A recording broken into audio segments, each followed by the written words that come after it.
नमस्कार दोस्तों, नमः शिवाय। जीवन ज्योति चैनल में आप सभी का हार्दिक स्वागत है। उपस्थित हूँ एक नया विषय लेकर। यदि आप मेरे चैनल पर नए हैं तो प्लीज़ मेरे चैनल को सब्सक्राइब कर लीजिएगा, लाइक और शेयर भी कीजिएगा। यदि मेरा वीडियो पसंद आता है तो कमेंट करके मुझे ज़रूर बताइएगा। दोस्तों, आज बात करती हूँ कृष्ण जन्माष्टमी की। जैसा कि आप सभी जानते ही हैं कि कृष्ण जन्माष्टमी हमारे धर्म में कितने ही उत्साह और कितनी श्रद्धा के साथ मनाया जाता है। भाद्रपद मास की कृष्ण पक्ष की अष्टमी तिथि को यह त्योहार मनाया जाता है, जो कि श्री कृष्ण भगवान के जन्म के उत्सव के रूप में मनाया जाता है। जब जब इस धरती पर अत्याचार बढ़ा, तब तक भगवान ने अनेक रूप धारण करके इस धरती पर प्रकट हुए और इस धरती के मनुष्यों को बचाया। तो कंस का जब अत्याचार बहुत ज़्यादा बढ़ चुका था तो श्री कृष्ण भगवान जी ने अवतार लिया और उसी दिन से मध्य रात्रि 12 बजे उनका जन्म हुआ था। तो हम श्री कृष्ण का जन्मोत्सव भाद्रपद मास की कृष्ण पक्ष की अष्टमी तिथि को मनाते हैं। तो दोस्तों, बहुत ही सरल विधि, सरल रूप में हम कैसे श्री कृष्ण भगवान जी की पूजा करें, कैसे उनका जन्मोत्सव मनाएं और उन्हें कैसे प्रसन्न करें और कैसे पुण्य की प्राप्ति करें, तो आइए जानते हैं। दोस्तों, सुबह स्नान करके नहा धोकर स्वच्छ वस्त्र पहनकर आप पहले अपने मंदिर की साफ सफाई कर लें। यदि मंदिर में आपने वस्त्र बिछा रखा है तो उसे बदल दें, उसे साफ कर दें, दूसरा वस्त्र चेंज कर दें। उसके बाद इस दिन श्री कृष्ण भगवान के बाल रूप की पूजा की जाती है, यानी बाल गोपाल की पूजा की जाती है। यदि आप नई मूर्ति लाना चाहते हैं तो ला सकते हैं, नहीं तो आपके घर में जो पहले से मूर्ति है उन्हें गंगा जल से स्नान करा के पवित्र कर लें।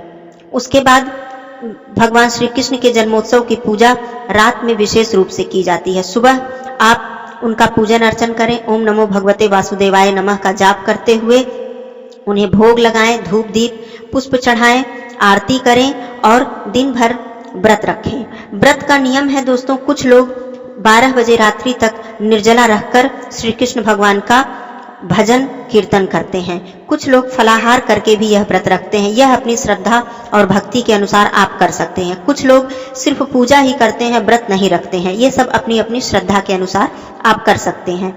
तो इस व्रत में नियम है कि सेंधा नमक का सेवन आप कर सकते हैं। यदि आप निर्जला हैं तो 12 बजे जब श्री कृष्ण भगवान का जन्म हो जाए तो उन्हें भोग लगाकर वही प्रसाद ग्रहण करके व्रत को खोला जाता है।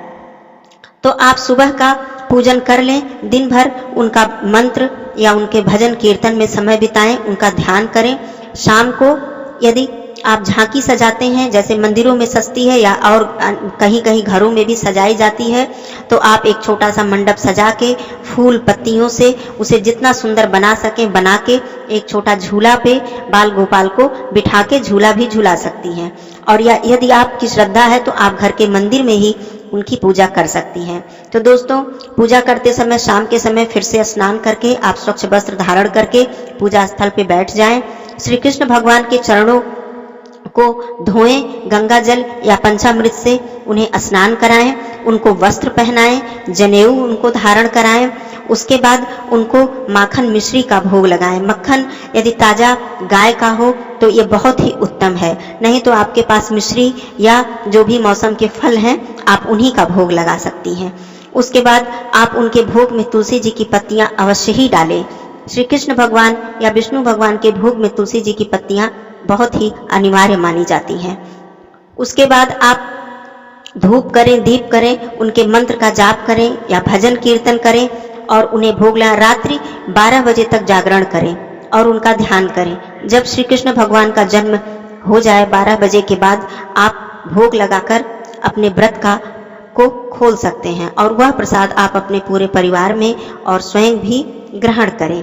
इस प्रकार श्री कृष्ण जन्माष्टमी का त्यौहार मनाया जाता है। भक्तजन व्रत रखते हैं, भजन कीर्तन करते हैं और उनका ध्यान करते हैं और उनकी कृपा प्राप्त करते हैं।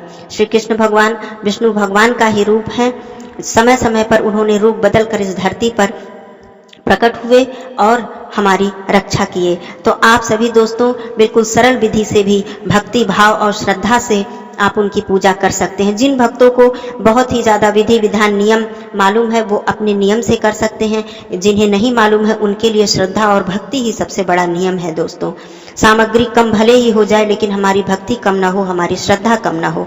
आप सभी को कृष्ण जन्माष्टमी की हार्दिक शुभकामनाएं। श्री कृष्ण भगवान आपकी सभी मनोकामनाएं पूर्ण करें, ऐसी कामना करती हूँ।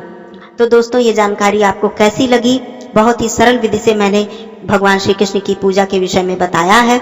आपको कैसी लगी ये जानकारी आप मुझे कमेंट बॉक्स में जरूर बताइएगा। फिर मिलती हूँ अगले वीडियो में एक नए विषय के साथ। तब तक के लिए धन्यवाद। नमः शिवाय।